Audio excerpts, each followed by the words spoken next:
A mistake. You have said you will carry out an investigation. What is going to be the fate of the civilians inside? That's the question not to me, to Pashinyan, to stop. And I say how to stop. They have the full range of human rights which people here in Azerbaijan do not have. Will they have a fully free media? Will they have an opposition that's allowed to raise its voice? Will they be allowed to have things that people here in Azerbaijan do not have? You think they do not have it?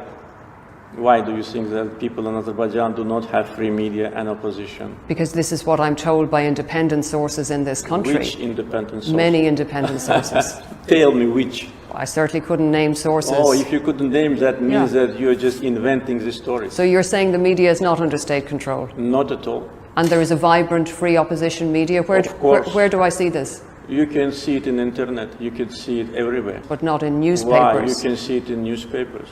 Whom do you call opposition here? Can I ask you? Well, is there allowed to be an opposition here? Yeah, it is allowed, of course. I mean, NGOs are the subject of a crackdown. Journalists are the subject of a crackdown. Not at all. Critics are in jail. No, not at all. None of this is true. Absolutely fake. Absolutely. We have free media. We have free internet. Now, due to the martial law, we have some restrictions. But before, there have been no restrictions. And the number of internet users in Azerbaijan is more than 80%. Can you imagine the restriction of media in a country where internet is free, there is no censorship, and there are 80% of internet users? We have millions of people on Facebook. How can you say that we don't have free media? This is, again, a biased approach.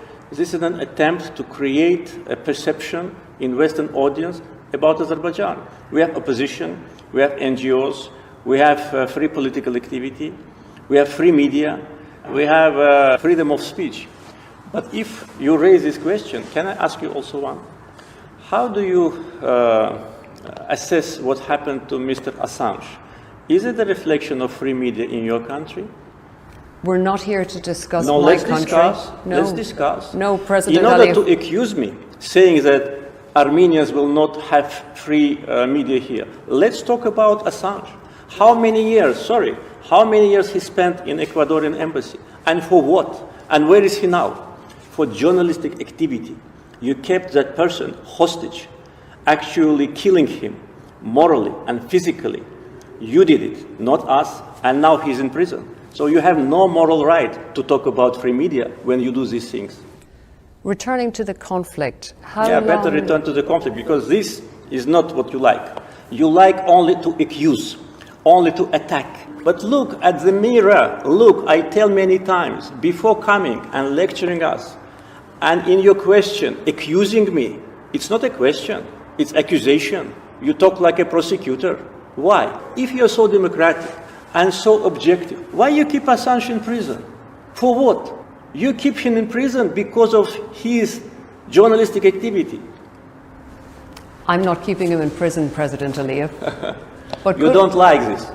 It's not a question of don't like. You are not used to this. It's not the because subject you are of our used interview. Only to attack. It's not the subject of our interview. And with respect, President Aliyev. It is not the subject of interview, but you raise it.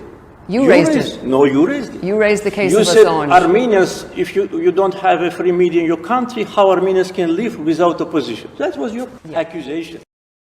快来订阅通识，按旁边小铃铛给我们点赞和分享哦！